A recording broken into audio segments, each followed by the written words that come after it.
पवित्रता के हे मंत्र दाता, पवित्रता के हे मंत्र दाता, हम पर तुम्हारे एहसान लाखों। पवित्रता के हे मंत्र दाता, हम पर तुम्हारे एहसान लाखों। तुम्हारी शिक्षा से चल रहे हैं, तुम्हारी शिक्षा से चल रहे हैं, सन्मार्ग पर अब इंसान लाखों। पवित्रता के हे मंत्र दाता, हम पर तुम्हारे एहसान लाखों।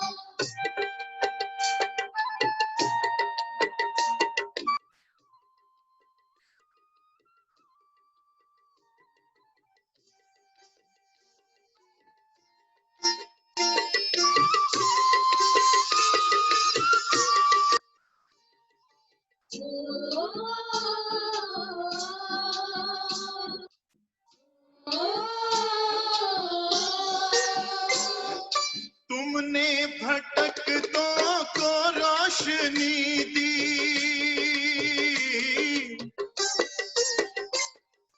तुमने भटकतों को रोशनी दी, उदास चेहरों को जिंदगी दी। उदास चेहरों को जिंदगी दी।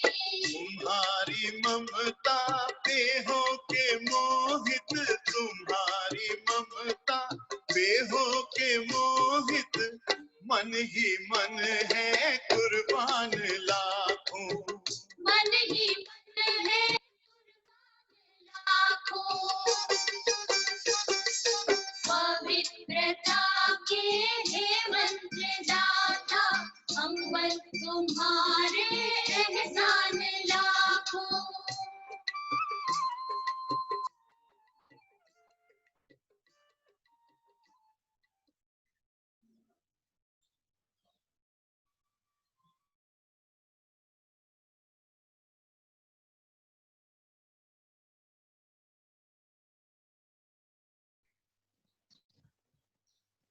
ओम शांति। सभी का स्वागत है आज संपूर्ण पवित्रता के क्लास में। कल की बातें थोड़ी याद कर लेते हैं। बाबा हमें समझा रहे थे, बच्चे हर एक को अपने परिवार की तरफ ध्यान होता है और घर के जो बड़े होते हैं, बड़ा लड़का या बड़ी लड़की, वो माता पिता के स्थान पर होते हैं, तो वो सारे छोटों का ध्यान रखते हैं, बड़े होने के बाद अपने परिवार का ध्यान रखते हैं। तो आपको अपने परिवार का ध्यान रहता है? बाबा ने पूछा और बाबा ने कहा आपके बुद्धि में या आपकी आंख के सामने सारा परिवार आ गया। कितना बड़ा बेहद का परिवार है। अपना हद का परिवार तो याद नहीं कर लेते ना, लेकिन बेहद का परिवार, सारा विश्व एक बेहद का परिवार है और सारे विश्व की आत्माएं आपके सामने आ गई, ऐसे बाबा ने पूछा। तो आपको इस परिवार के लिए क्या करना है?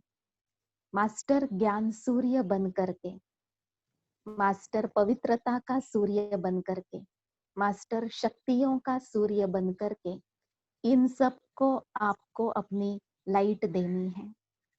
जैसे वो जो सूर्य है प्रकृति का, वो भी तो टॉप पर है, ऊंची स्थिति में है, इसके कारण सबको वो प्रकाश दे सकता है।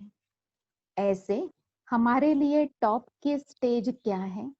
तो बाप समान स्टेज है।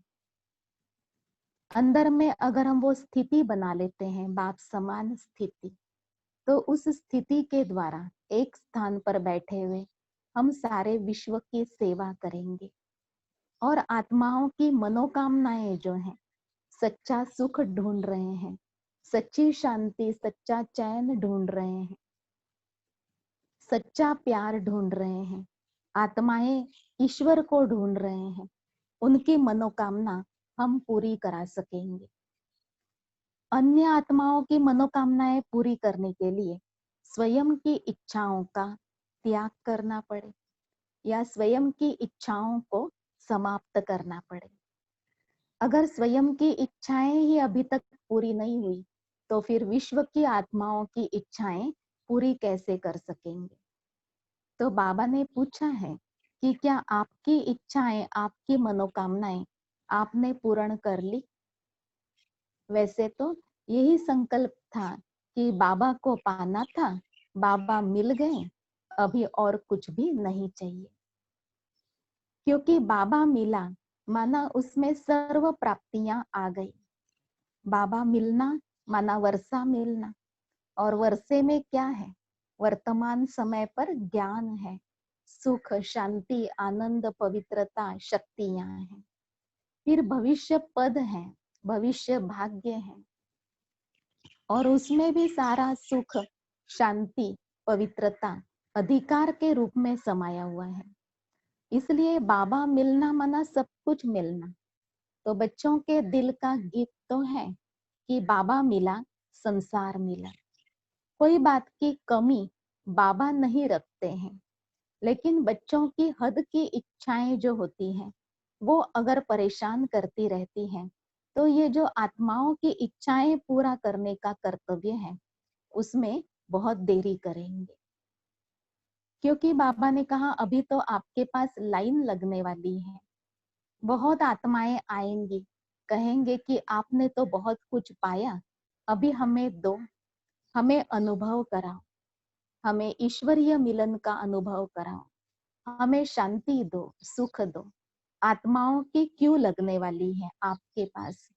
लेकिन जब तक स्वयं के अंदर के प्रश्नों की क्यों समाप्त नहीं किया, तब तक अन्य आत्माओं के समस्याओं को समाप्त करने वाले नहीं बन सकेंगे।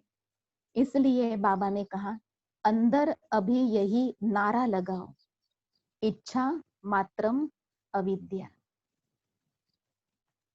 और बाबा ने कहा सबके कारण, संगठन के कारण सिर्फ मुख से बोल रहे हैं ये नहीं, लेकिन दिल कहे, दिल में ये नारा हो कि इच्छा मात्रम अविद्या। क्योंकि बाप मिला, संसार मिला, पाना था वो पा लिया, और कुछ बाकी नहीं रहा। बाकी क्या रहा, तो आत्माओं को संदेश देना, आत्माओं को प्राप्तियां कराना, क्योंकि वो आत्माएं हमारा परिवार है। तो रहम दिल बनकर के आत्माओं को प्राप्तियां कराने की सेवा अब रह गई है। उसके लिए ऊंची स्थिति पर स्थित होकर के आप मनसा द्वारा सब आत्माओं को किरणें देने की सेवा करो। ये बाबा ने अटेंशन खिंचवाया। फिर बाबा ने कहा कई बार क्या होता है कि बच्चे चतुराई करते हैं, चतुर सुजान बाप से।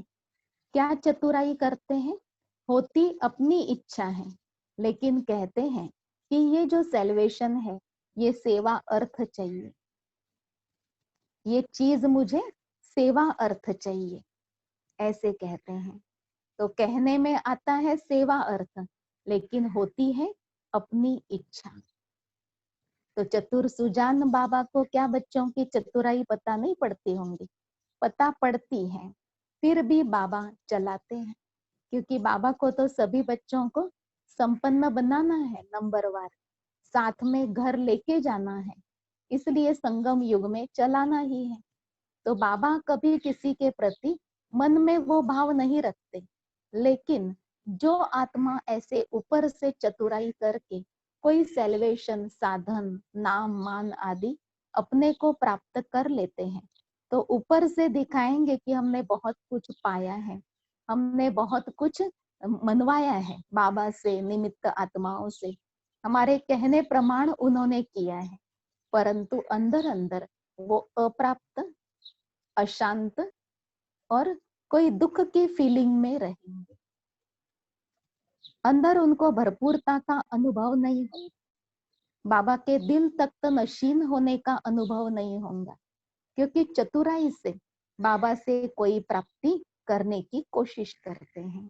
तो चलाने वाले निमित्त आत्माएं बाबा सब चला लेते हैं, लेकिन उस आत्मा को अंदर एक सजा अनुभव होती रहती है।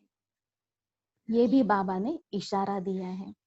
फिर बाबा ने कहा, बाबा स्वराज्य अधिकारी बच्चों को सामने देख रहे हैं। बाबा के दरबार में सभी बच्चे कैसे हैं? तो स्वराज अधिकारी, जिनका पवित्रता का ताज पहना हुआ है, और दूसरा भी एक ताज पहना हुआ है जिसमें अनेक विशेषताओं के मणि लगे हुए हैं। गले में दिव्य गुणों की माला पहनी हुई है, मस्तक पर श्रेष्ठ भाग्य का तिलक लगा हुआ है। ऐसे प्राप्ति संपन्न स्वराज अधिकारी बच्चों को बाबा ने देखा। तो हम भी अपने स्वराज अधिकारी स्थिति में स्थित हो गए बाबा के दरबार में। तो बाबा ने कहा, आप तो तैयार हुए, लेकिन आपके दास दासी तैयार हुए हैं क्या? तो दास दासी किसी मनुष्य को नहीं बनाना है ना संगम युग में। वो तो नई दुनिया में कोई सेवा भाव से सेवा करेंगे, परंतु संगम युग में 5 विकारों को अपना दास दासी के रूप में अनुभव करना है, अधीन अनुभव करना है, और 5 तत्वों को भी ऐसा विजयी आत्मा बनकर के अधीन बनाना है। इसके लिए जानकी दादी की बात याद आती है। दादी कहती है कि प्रकृति तो मेरी सखी है। उन्होंने दासी भी नहीं कहा, लेकिन कहा सखी है, सहयोगी है। तो अपने शरीर प्रकृति को और ये बाह्य प्रकृति को कैसे महारथियों ने जीता। बाबा ने कहा, आपको भी इनको जीतना है। प्रकृति का प्रभाव आपके ऊपर न पड़े, लेकिन आपका प्रभाव पवित्रता का, शांति का, शक्ति का, आपका प्रभाव प्रकृति के ऊपर पड़े। इतना आपको अपने को पावरफुल बनाना है। 5 विकारों को जीतना है। कैसे जीतना है? उसके लिए सहज युक्तियां बाबा ने बताई कि काम विकार, जो हद की सूक्ष्म छोटी बड़ी कामनाएं हैं, उसको जीतने के लिए एक कामना मन में धारण करो कि मुझे तो सिर्फ बाप समान बनना है। ये लक्ष्य है मुझ आत्मा के जीवन का। जो क्रोध अग्नि है, उसको समाप्त करने के लिए योग अग्नि को बढ़ाते चलो। क्रोध अग्नि शांत हो जाएगा। ऐसे लोभ जो है, बाबा से बेहद का वर्षा लेने का लोभ रखो। मोह देहधारियों से निकाल करके एक बाबा में मोह कि बाबा के बिना तो मैं आत्मा रह ही नहीं सकती हूँ। अहंकार को परिवर्तन करने के लिए शुद्ध नशा, देही अभिमानी स्थिति का शुद्ध नशा धारण कर लो। ऐसे बाबा ने 5 विकारों को परिवर्तन करने के लिए कहा। तब ये 5 तत्व आपकी कितनी सेवा करेंगे। बाबा ने बहुत अच्छी तरह सुनाया कि ये प्रकृति के 5 तत्व स्वर्ग में आपके देव स्वरूप के सदैव सेवाधारी होते हैं। तो सुनते सुनते आप सबने स्वर्ग का चक्कर लगाया होगा, सारे दिन भी उन बातों को याद किया होगा और अपने देव स्वरूप का बहुत सुंदर अनुभव किया होगा। आज बाबा हम बच्चों को कई आग के बारे में बता रहे हैं। अग्नि भी कौन कौन से प्रकार की होती है। जिस अग्नि के ऊपर आपको विजय पाना है, आपको शीतल बनना है। एक तो वर्तमान समय पर आग फैली हुई है विकारों की। चारों ओर हर एक आत्मा अंदर के विकारों से तपत में जल रहे हैं। दूसरी तरफ विनाश की आग है, विनाश की भी हाय हाय चल रही है। तीसरी ओर देह में लगाओ, देह के संबंधों में, पदार्थों में लगाओ, ऐसे लगाव की भी अग्नि है जिसमें आत्माएं अंदर अंदर जल रहे हैं। और एक अग्नि है पश्चाताप की। इन बातों के विषय में अभी हम बाबा से ध्यान से सुनेंगे। अभी विश्व में और भी विकारों की आग तेज फैलनी है। जैसे आग लगने पर मनुष्य चिल्लाता है ना, शीतलता का सहारा ढूंढता है, ऐसे यह मनुष्य आत्माएं आप शीतल आत्माओं के पास तड़पती हुई आएंगी। जरा सा शीतलता के छींटे भी लगाओ, ऐसे चिल्लाएंगी। एक तरफ विनाश की आग, दूसरे तरफ विकारों की आग, तीसरे तरफ देह और देह के संबंध पदार्थ के लगाव की आग, चौथे तरफ पश्चाताप की आग। चारों ओर आग ही आग दिखाई देगी। तो ऐसे समय पर आप शीतलता की शक्ति वाली शीतलाओं के पास भागते हुए आएंगे। चारों ओर जैसे आग बढ़ेगी, ऐसे आत्माएं क्या करें, तो आप शीतलता की शक्ति वाली शीतलाओं के पास तड़पती हुई आएंगी। सेकंड के लिए भी शीतल करो। ऐसे समय पर इतनी शीतलता की शक्ति स्वयं में जमा हो, जो चारों ओर की आग का स्वयं में सेक न लग जाए। अभी से अपने में इतनी शीतलता की शक्ति को जमा करना होगा, जो ऐसे भयानक समय में स्वयं के ऊपर कोई प्रकार की आग का सेक न आए। चारों तरफ की आग मिटाने वाले, शीतलता का वरदान देने वाले शीतला बन जाओ। अगर जरा भी चारों प्रकार की आग में से किसी भी प्रकार का अंश मात्र रहा हुआ होगा, तो चारों ओर की आग अंश मात्र रही हुई आग को पकड़ लेगी। स्वयं के अंदर अगर कोई आग होगी, तो बाबा ने कहा बाह्य आग जो होगी वो आपके अंदर के आग को प्रभावित करेगी और आपके अंदर की अग्नि भी बढ़ेगी। जैसे आग आग को पकड़ लेती है ना, तो यह चेक करो। अपने अंदर तो कोई आग नहीं है, ये चेक करो। विनाश ज्वाला की अग्नि से बचने का साधन निर्भयता की शक्ति है। निर्भयता विनाश ज्वाला के प्रभाव से डगमग नहीं करेगी, हलचल में नहीं लाएगी। निर्भयता के आधार से विनाश ज्वाला में भयभीत आत्माओं को शीतलता की शक्ति देंगे। विनाश ज्वाला में अपने आप को सुरक्षित रखने का साधन निर्भयता की शक्ति। निर्भयता की शक्ति से अन्य आत्माओं को भी शीतलता की शक्ति देंगे। आत्मा भय की अग्नि से बच शीतलता के कारण खुशी में नाचेगी।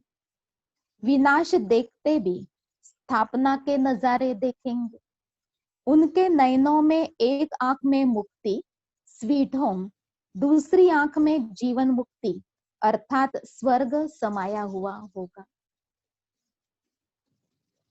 बाबा ने कहा कि विनाश देखते हुए भी ऐसे शीतलता की शक्ति वाली आत्माएं विनाश की आग से प्रभावित नहीं होंगी, लेकिन मन ही मन खुश होंगे, क्योंकि उनकी एक आंख में मुक्ति धाम और दूसरी आंख में जीवन मुक्ति धाम होगा।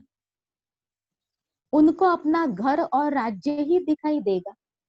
लोग चिल्लाएंगे हाय गया, हाय मरा, और आप कहेंगे अपने मीठे घर में, अपने मीठे राज्य में गया। ज्ञान बिल्कुल उस समय पर इमर्ज रूप में होगा और हाय हाय नहीं करेंगे। नथिंग न्यू, यह घुंघरू पहनेंगे। मन में क्या चलाएंगे? Nothing new. बाबा ने तो ये पहले से ही कहा था कि बच्चे ये होना है, वही नजारा सामने दिखाई दे रहा है। नथिंग न्यू, ये घुंघरू पहनेंगे। हमारा घर, हमारा राज्य, इस खुशी में नाचते गाते साथ चलेंगे। वह चिल्लाएंगे और आप चलेंगे। सुनने में ही सबको खुशी हो रही है, तो उस समय कितना खुशी में होंगे। तो चारों ही आग से शीतल हो गए होना। सुनाया ना, विनाश ज्वाला से बचने का साधन है निर्भयता। ऐसे ही विकारों की आग के अंश मात्र से बचने का साधन है अपने आदि अनादि वंश को याद करो। बाबा और साधन बता रहे हैं। विकारों की आग से बचने का साधन अपने आदि स्वरूप देव स्वरूप और अनादि स्वरूप परम धाम का बिंदु स्वरूप आदि अनादि वंश को याद करो। अनादि बाप के वंश संपूर्ण सतो प्रधान आत्मा हूँ। आदि वंश देवात्मा हूँ। देवात्मा 16 कला संपन्न संपूर्ण निर्विकारी है। तो अनादि आदि वंश को याद करो तो विकारों का अंश भी समाप्त हो जाएगा। विकारों की आग से बचने का साधन बाबा ने बताया कि अपने आदि और अनादि स्वरूप को, आदि में हम किसके बच्चे हैं, अनादि में हम किसके बच्चे हैं, अपने वंश को याद करो तो विकारों का अंश समाप्त हो जाएगा। ऐसे ही तीसरी देह, देह के संबंध और पदार्थ के ममता की आग, इस अग्नि से बचने का साधन है बाप को संसार बनाओ। बाप ही संसार है तो बाकी सब असार हो जाएगा। ये जो मोह ममत्व ममता की आग है, इसने बचने का साधन है बाबा को ही अपना संसार बनाओ। एक बाबा ही मेरा सर्व संबंधी है, एक बाबा ही संसार है। बाबा को संसार बनाएंगे तो बाकी सब क्या लगेगा, असार लगेगा। लेकिन करते क्या है वह फिर दूसरे दिन सुनाएंगे। बाप ही संसार है, यह याद तो है। न देह न संबंध न पदार्थ याद रहेगा, सब समाप्त।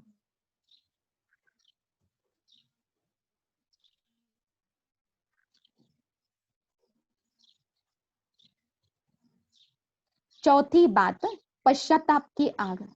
इसका सहज साधन है सर्व प्राप्ति स्वरूप बनना। अप्राप्ति पश्चाताप कराती है।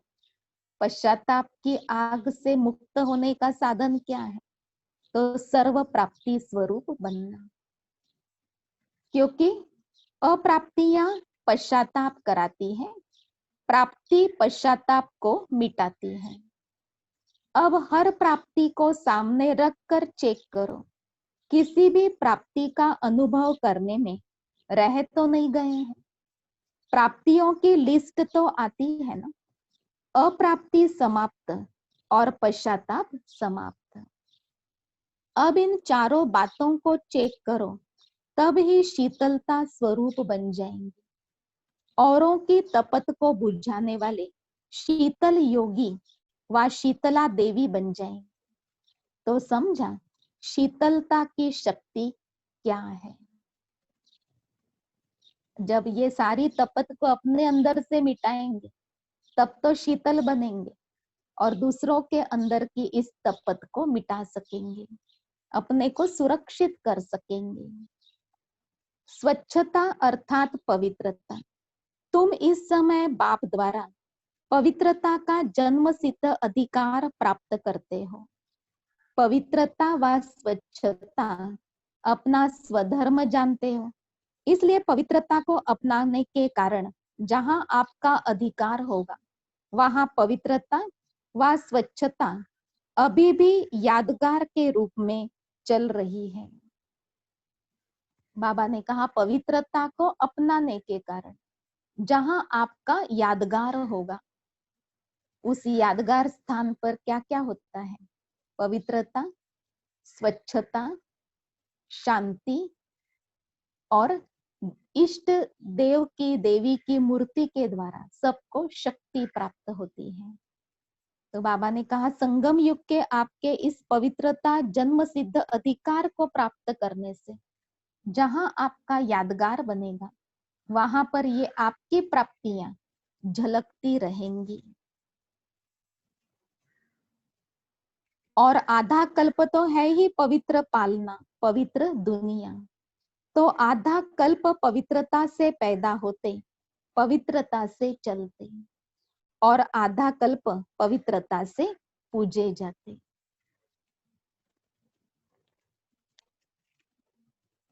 चार प्रकार की कामनाओं को समाप्त करना अर्थात सदा के लिए दुख अशांति को जीतना। अब भिन्न भिन्न कामनाएं क्या होती, वो भी बाबा समझा रहे हैं। सदा अपने छोटे से श्रेष्ठ सुखी संसार को देख रहे हैं। एक तरफ है बहुत बड़ा असार संसार, दूसरे तरफ है छोटा सा सुखी संसार। इस सुखी संसार में सदा सुख शांति संपन्न ब्राह्मण आत्माएं हैं, क्योंकि पवित्रता स्वच्छता के आधार पर यह सुख शांतिमय जीवन है।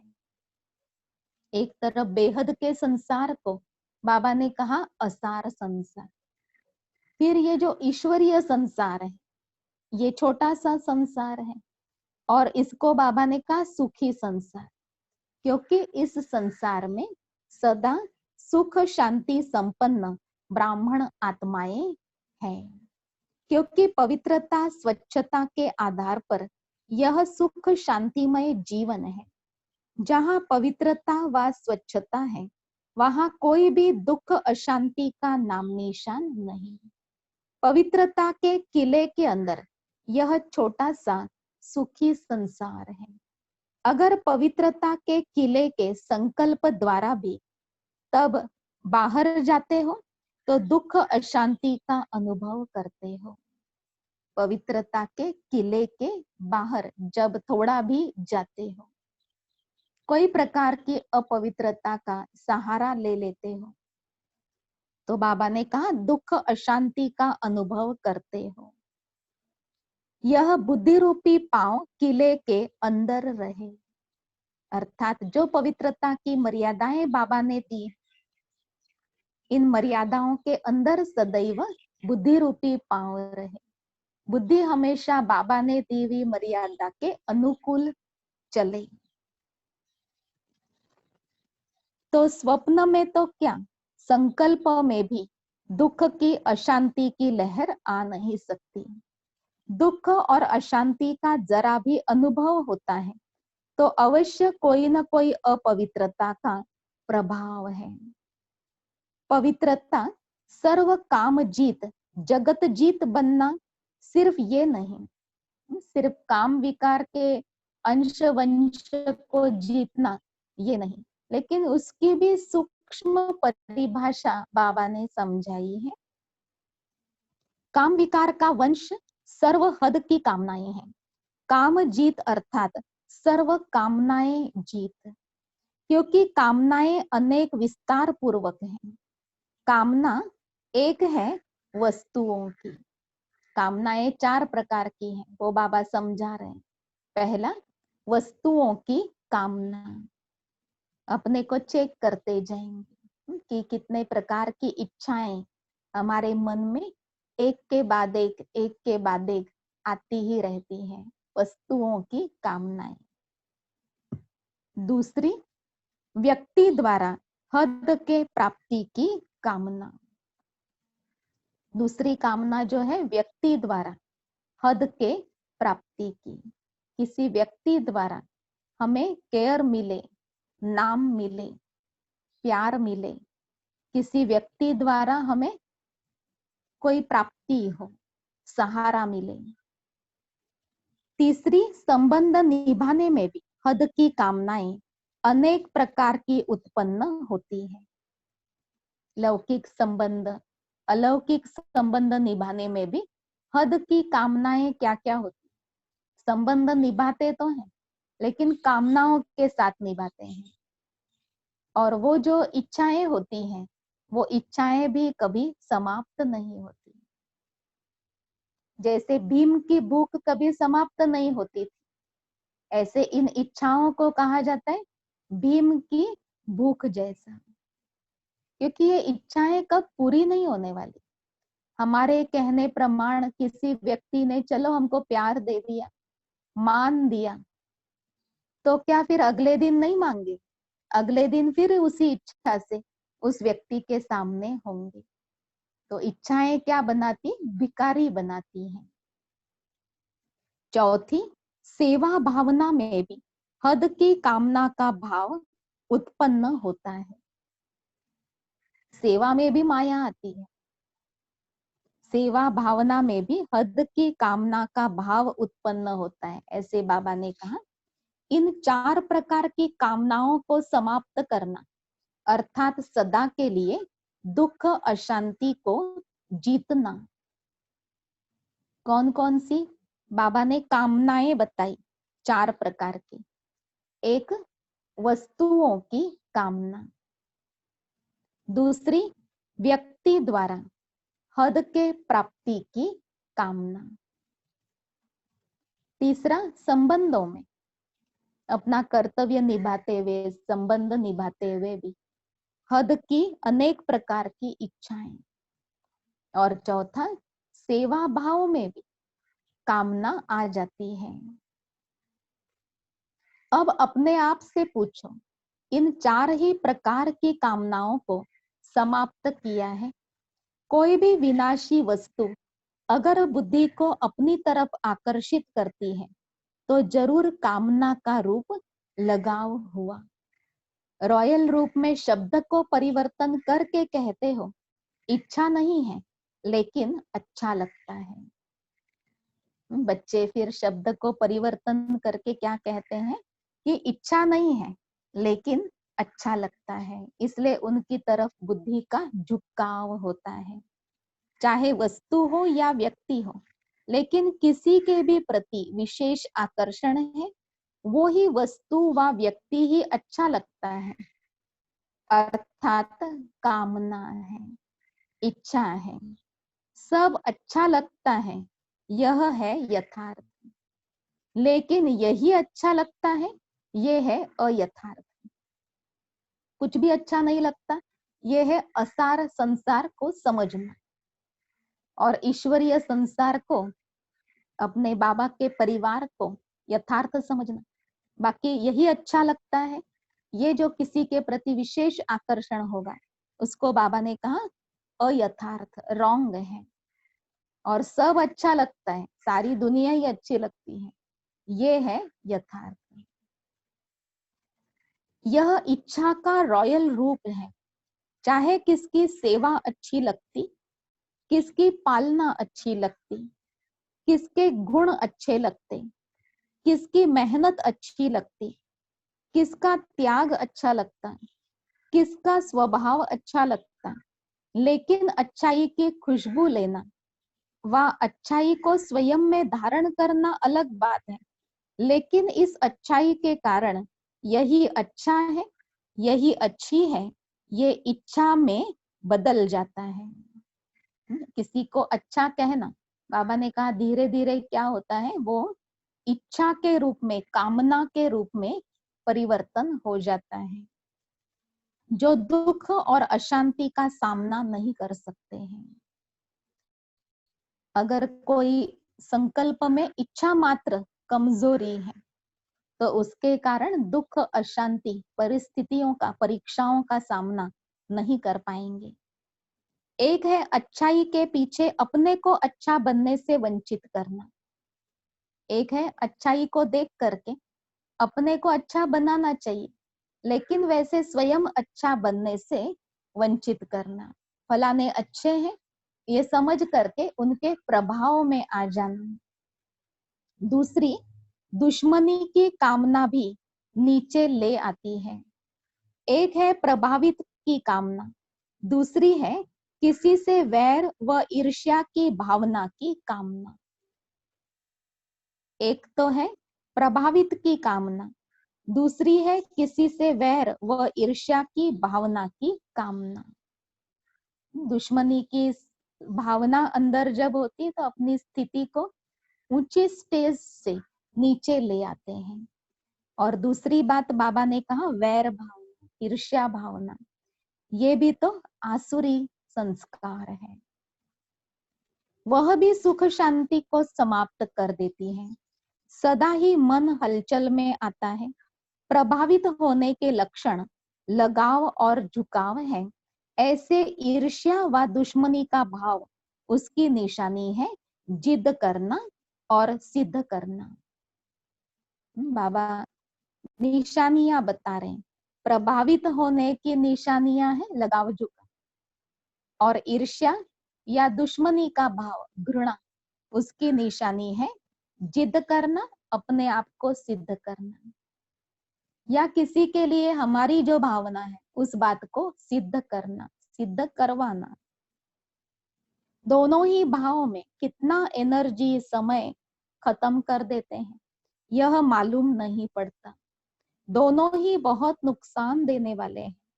स्वयं भी परेशान और दूसरों को भी परेशान करने वाले हैं। ऐसी स्थिति के समय ऐसी आत्माओं का यही नारा होता है, दुख लेना और दुख देना ही है। कुछ भी हो जाए लेकिन करना ही है।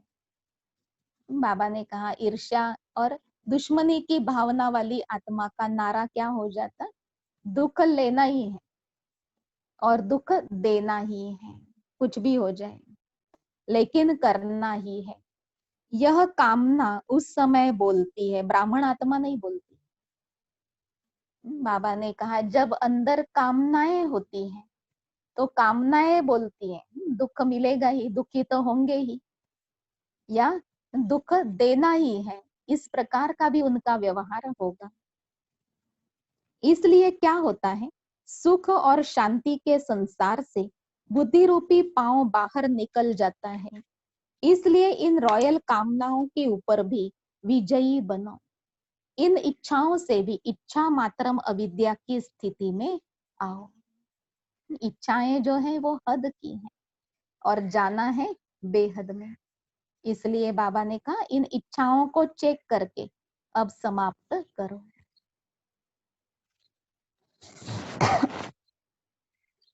रूहानी आंतरिक खुशी व अतीन्द्रिय सुख जो सारे कल्प में प्राप्त नहीं हो सकता, वह प्राप्त करने के लिए ब्राह्मण बने हो। लेकिन चेक करो कि खुशी किसी साधन के आधार पर, किसी हद की प्राप्ति के आधार पर व थोड़े समय के सफलता के आधार पर, मान्यता व नामाचार के आधार पर, मन के हद के इच्छाओं के आधार पर तो नहीं है। कौन कौन से आधार बना लेते हैं खुशी के, वो बाबा ने सुनाया। बाबा ने कहा कोई हद के प्राप्ति के आधार पर खुशी होती है, थोड़े समय के प्राप्ति के आधार पर, किसी साधन के आधार पर खुशी होती, किसी मान्यता अपने बिलीफ सिस्टम के आधार पर, या कोई व्यक्ति, कोई स्थान, कोई वैभव, ऐसे मन पसंदी के प्राप्ति प्रमाण या नाम मिलने के कारण, नामाचार होने के कारण खुशी में आ जाते हैं। कहीं इन बातों पर खुशी की प्राप्ति का आधार तो नहीं है। इन आधारों से खुशी की प्राप्ति, यह कोई वास्तविक खुशी नहीं है, अविनाशी खुशी नहीं है। आधार हिला तो खुशी भी हिल जाती। ऐसी खुशी प्राप्त करने के लिए ब्राह्मण नहीं बने हो। अल्पकाल की प्राप्ति द्वारा खुशी, यह तो दुनिया वालों के पास भी है। उन्हों का भी स्लोगन है, खाओ पियो मौज करो। बाबा ने कहा अल्पकाल की खुशी प्राप्ति वो तो उनके पास भी है ना। दुनिया वालों के जैसे ही आप करेंगे, हद की प्राप्तियों के आधार से खुश रहेंगे, तो आप में और उनमें अंतर क्या रहा। लेकिन वह अल्पकाल का आधार समाप्त हुआ तो खुशी भी समाप्त हो जाती। ऐसे ही ब्राह्मण जीवन में भी इन आधारों से खुशी की प्राप्ति हुई तो बाकी अंतर क्या हुआ। खुशियों के सागर के बच्चे बने हो तो हर संकल्प में, हर सेकंड खुशी की लहरों में लहराने वाले हो। सदा खुशियों के भंडार, इसको कहा जाता है होली और हैप्पी हंस। खुशियों के सागर के बच्चे बने हो, तो हर सेकंड हर संकल्प में खुशी की लहरों में लहराने वाले हो और सदा खुशियों के भंडार हो। अपने में ये संकल्प स्वमान के रूप में धारण करना है कि बाबा ने हमें क्या कहा, खुशियों के भंडार हो। बाप दादा देख रहे थे जो लक्ष्य है बिना कोई हद के आधार के सदा आंतरिक खुशी में रहने का, उस लक्ष्य से बदल और हद की प्राप्तियों की छोटी छोटी गलियों में फंस जाने के कारण कई बच्चे लक्ष्य अर्थात मंजिल से दूर हो जाते हैं, हाईवे को छोड़कर गलियों में फंस जाते हैं। अपना लक्ष्य खुशी को छोड़कर हद की प्राप्तियों के पीछे लग जाते।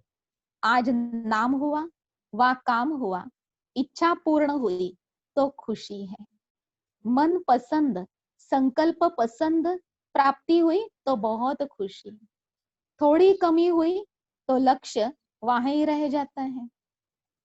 लक्ष्य तो है ना खुशी का भंडार बन के रहना है, लेकिन थोड़ी प्राप्ति की कमी हुई, हद की प्राप्ति में थोड़ी कमी आ गई तो खुशी भी कम हो जाती है। तो बाप दादा बच्चों से पूछते हैं, क्या ब्राह्मण इसलिए बने हद की प्राप्तियों में खुश हो जाना और उसमें कमी आ गई नाराज हो जाना, क्या इसलिए बाप बने, क्या इसलिए ब्राह्मण बने? यह तो साधारण जीवन, इसको श्रेष्ठ जीवन नहीं कहा जाता है। कोई भी कर्म करो, कितनी भी बड़ी सेवा का काम हो, लेकिन जो सेवा आंतरिक खुशी, रूहानी मौज, बेहद की प्राप्ति से नीचे ले आती, अर्थात हद में ले आती, आज मौज और कल मुंज, आज खुशी कल व्यर्थ जीवन के उलझन में डालती, खुशी से वंचित कर देती है, ऐसी सेवा को छोड़ दो, लेकिन खुशी को नहीं छोड़ो। जो सेवा खुशी से वंचित कर देती, रूहानी मौज से वंचित कर देती, बाबा छुट्टी देते हैं, ऐसी सेवा आप करो ही नहीं। अगर ऐसी अनुभूति नहीं है तो वह मिक्स सेवा है, सच्ची सेवा नहीं है।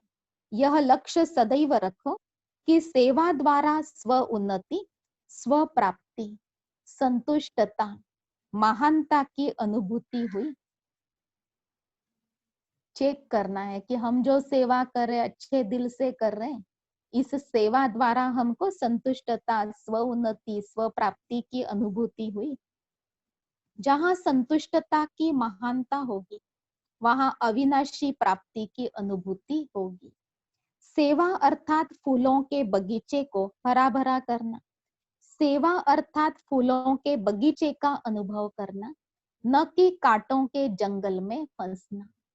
उलझन, अप्राप्ति, मन की मुंज और मौज, अभी अभी मुंज, यह है कांटे।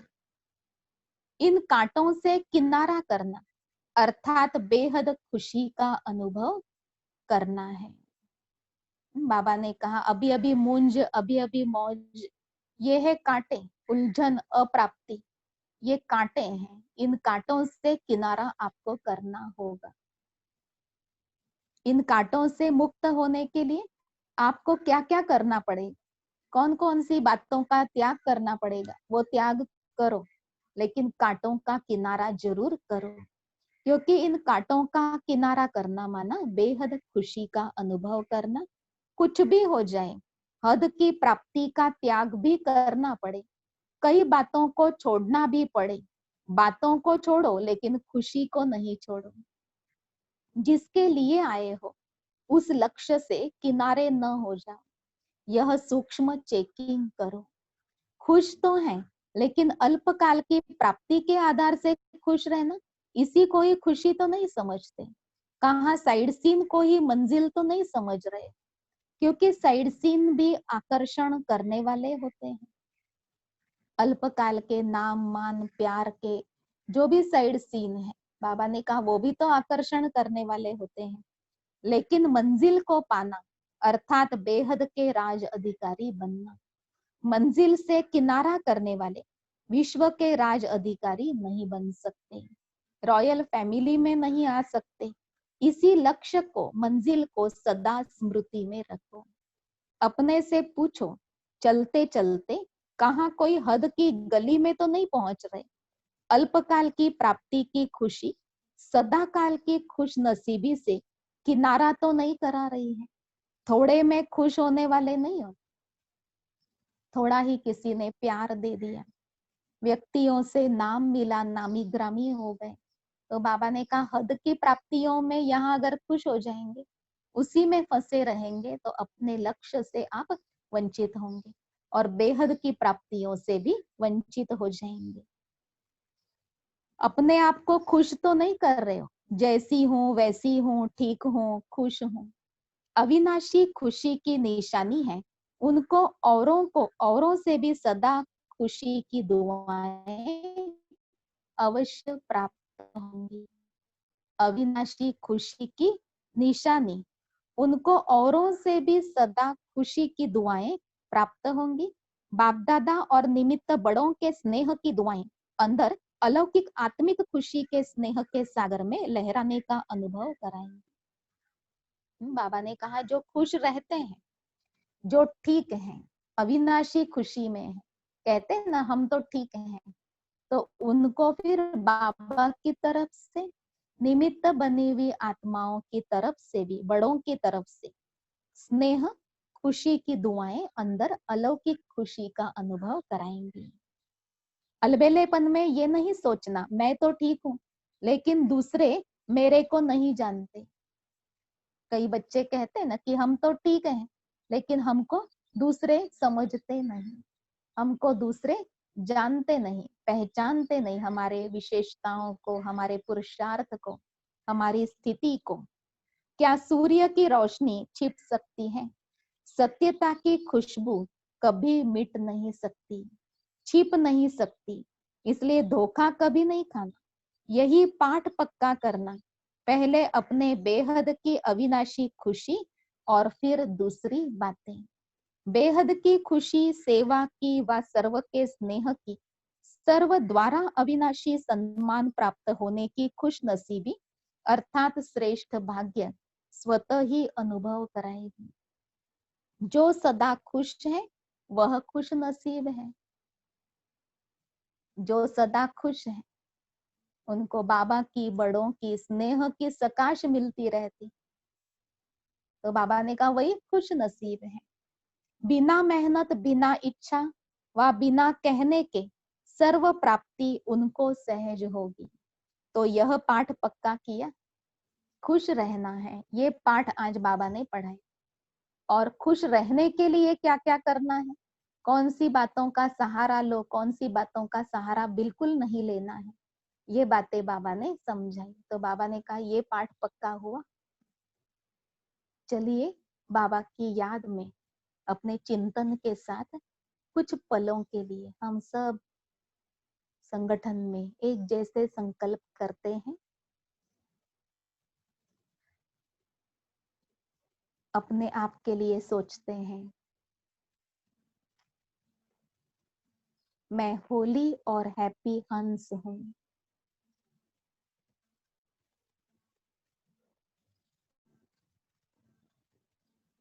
पवित्रता और आंतरिक खुशी मेरी प्रॉपर्टी है।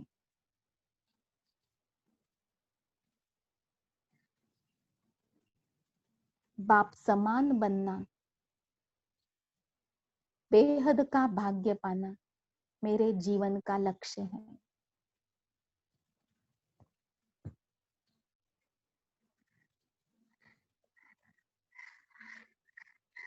व्यक्ति और वस्तुओं से मिलने वाला अल्पकाल का सुख साइड सीन है।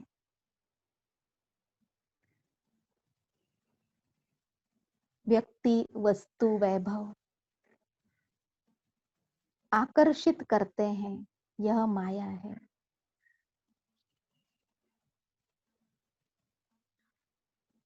मुझे अपने आंतरिक सुख को, आंतरिक शक्ति को गहराई से अनुभव करना है।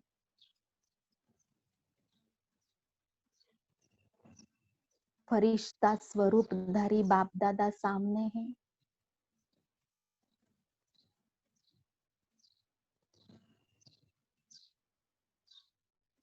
जैसे बाबा सर्व बातों से न्यारे हैं, सारे विश्व के दाता हैं,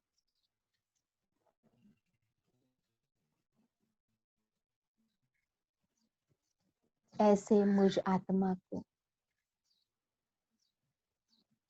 तीव्र पुरुषार्थ द्वारा न्यारा बनना है।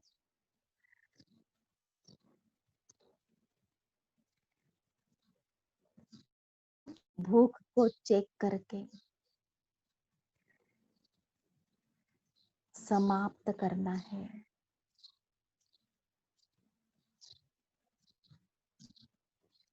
क्योंकि 63 जन्म इच्छाओं के पीछे ही दौड़ते अनेक जीवन मरण हुए। अब इस अंतिम जन्म में यथार्थ ब्राह्मण जीवन जीना है।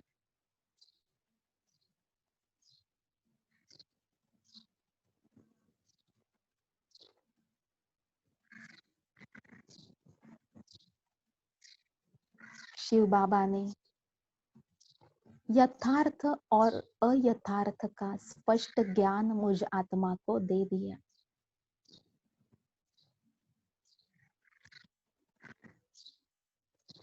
अब मुझ आत्मा को अपने अंदर की सूक्ष्म कामनाओं को समाप्त करने के लिए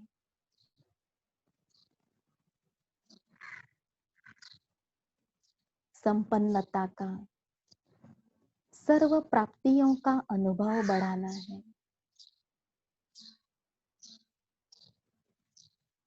बाबा मिला, संसार मिला।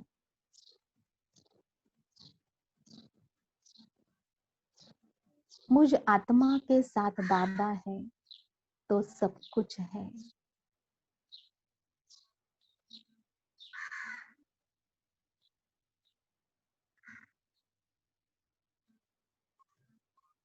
फाइनल विनाश काल में भी विजयी बनने वाली मैं विजयी आत्मा हूं।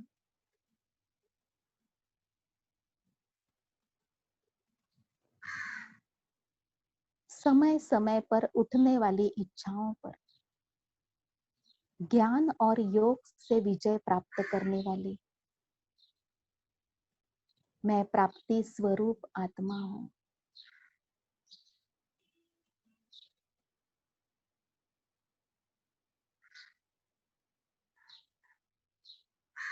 स्वयं बाप दादा सर्वशक्तिवान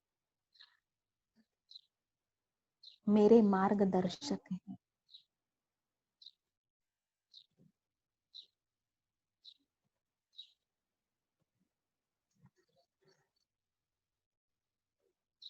खुशी मेरी अपनी प्रॉपर्टी है।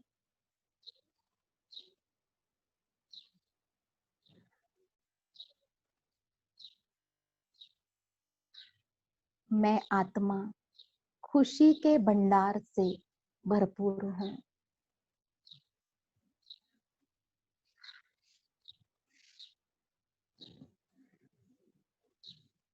सारा विश्व मुझे इस नजर से देख रहा है।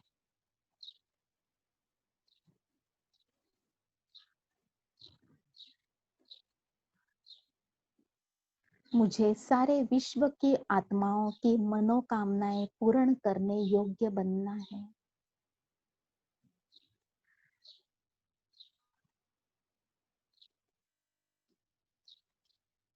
ओम शांति।